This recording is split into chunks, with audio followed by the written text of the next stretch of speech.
হয়েছে সেটা সরবরাহের সমস্যা এবং ইনপুটেরও সমস্যা, দুইটি, একটা না দুইটা মিলেই সমস্যাটা চলতেছে। এখন প্রতি বছর টেন্ডার হয় সাধারণত মে মাসে। আচ্ছা, মে মাস থেকে জুন মাসের 15 তারিখের ভিতরে টেন্ডার কমপ্লিট করে এবং ইনপুটরা ইনপুট করে ফেলে।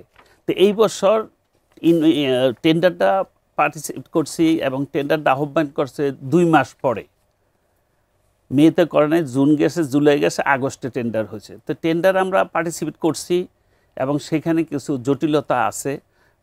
আমরা যখন টেন্ডার করছি তখন প্রাইস বিশ্ববাজারে হাই ছিল। তো ওইভাবে আমরা কন্ট্যাক্ট করে টেন্ডার দিচ্ছি। তখন কিছু আমাদেরকে অ্যালটমেন্ট দিছে, পুরো মাল আমাদের অ্যালটমেন্ট দেয় না। আমরা যা টেন্ডার দিছি তার মধ্যে আংশিক আমাদের অ্যালটমেন্ট দিছে এলসি খোলার জন্য, মাল আনার জন্য। বাকি মালটা দেওয়া হয় নাই। তো বাকি মালটা দেওয়া হয় না, সেটা এখনো পেন্ডিং রয়েছে। মানে দেওয়া হয়নি বলতে আপনারা আসলে এলসি খুলেছেন বিদেশ থেকে, যেটা দেওয়ার কথা সেখান থেকে আপনারা পাননি না? আসলে সরকারি অনুমোদনের বিষয় আমরা তো টেন্ডার করছি, একটা রেট দিছি, সর্বনিম্ন রেট দিছি। তো সেখানে গভর্নমেন্ট মনে করতেছে রেটটা বেশি হয়েছে। সেখানে আমাদেরকে একটা রেট দিয়া চিঠি দিছে যে সর্বনিম্ন এই দামে যদি আপনারা আগ্রহ প্রকাশ করেন তাহলে আপনাদেরকে আমদানি করার অনুমতি দেওয়া হবে। তো সেই হিসাবে আমরা কিছু রাজি হয়েছি। রাজি হয়ে আমরা সরকারের ওই প্রস্তাবে আমরা আবার ওই ফাঁকে বিদেশি যে সাপ্লায়ার তাদের সাথে করসপন্ডেন্স করছি। তারপর আমাদের যে একটা লভ্যাংশ সেটা ছেড়ে আমরা গভর্নমেন্টের ওই রেটে আমরা রাজি হয়েছি। সেখানে আমাদের আংশিক মাল দিছে, আংশিক মাল দেয় নাই। তো এখন ওই আংশিক মাল এখন পর্যন্ত পেন্ডিং আছে। যেই কোঠাটা প্রাইভেট সেক্টরে আনতে হবে সেই কোঠাটা তো পুরো পূরণ হইল না, আংশিক এখনও রয়ে গেছে। আর তারপরে আবার আরেকটা টেন্ডার দিছে, সেটাও আমাদের আমরা পার্টিসিপেট করছি, সেটাও এখন পর্যন্ত কোনো সুরাহা হয় নাই। এখানে গেল একটা জটিলতা। আর আমরা যে ইনপুট করি, ইনপুট সবসময় আমরা যখন প্রাইভেট সেক্টর ইনপুট আরম্ভ করছি, গভর্নমেন্ট যখন আমাদের সুযোগ দিছে ইনপুট করার জন্যে, সর্বনিম্ন দামে আমরা ইনপুট টেন্ডার দিই। টেন্ডারে আমরা গভর্নমেন্টের যে রেট আছে সেই রেট মতন হইলে আমরা ইনপুট অনুমোদন পাই।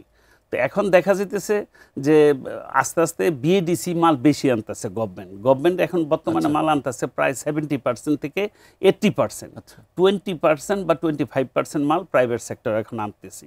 সেটাও আমরা এই বছর জটিলতা দেখতেছি। তো এখন মালের আমদানি যে পরিমাণে থাকার কথা সেই আমদানি সেই পরিমাণে নাই, কম আছে। যেমন গভর্নমেন্ট মালয়েশিয়াতে একটা কন্ট্রাক্ট করছে G2G। মালয়েশিয়াতে কোনো সারের কারখানা নাই। তো মালয়েশিয়া সারের কারখানা নাই, সেখানে কন্ট্যাক্ট করছে। এটা আমাদের বোধগম্য হচ্ছে না, এটা কি করলো সরকার? সেটা তো অবশ্যই, সেটা একটা জটিলতা। তো আমরা যখন গভর্নমেন্টের সচিবের সাথে কথা বলছি তখন বলছে যে না, এটা ভালো কন্ট্যাক্ট হয়েছে এবং মালয়েশিয়া থেকে আমরা মাল আনতে পারবো। তো মালয়েশিয়া তো ফ্যাক্টরি নেই, কীভাবে আনবো? সেখানে G2G কী করে হয়? এখানে একটা দেখতেছি ভুল। তারপরে চায়না, তিউনিসিয়া, মরক্কো, সেখানেও G2Gর মাধ্যমে মাল আনতেছে। তো আমাদের সামনে রবি শস্য ফসল সিজন, এই সিজনে যদি আপনার মালটা টাইমলি সব মাল না আসে তাইলে তো দেখা যায় একটা ক্রাইসিস হওয়ার সম্ভাবনা আছে। তো এখন আমরা মনে করতেছি যে মালটা টাইমলি আসবে না, মালের শর্ট থাকবে এবং সামনে যে পরিমাণে ডিমান্ড আসবে এই ডিমান্ড অনুযায়ী গভর্নমেন্ট মাল দিতে পারবে না। সেই জন্যে একটু আমরা চিন্তিত যে এখন আমাদের দেশ কৃষি ভিত্তিক দেশ, আমাদের যদি কৃষকরা ন্যায্য মূল্য সারটা না পায় তাহলে তো মালের ক্রাইসিস হবে। যে ভর্তুকি গভর্নমেন্ট দিতেছে সে ভর্তুকিটাও হবে না, সাকসেসফুল হবে। আচ্ছা, তো এখানে একটা হচ্ছে G2G এবং বেসরকারিভাবে এই সারগুলো আমদানি করা হচ্ছে।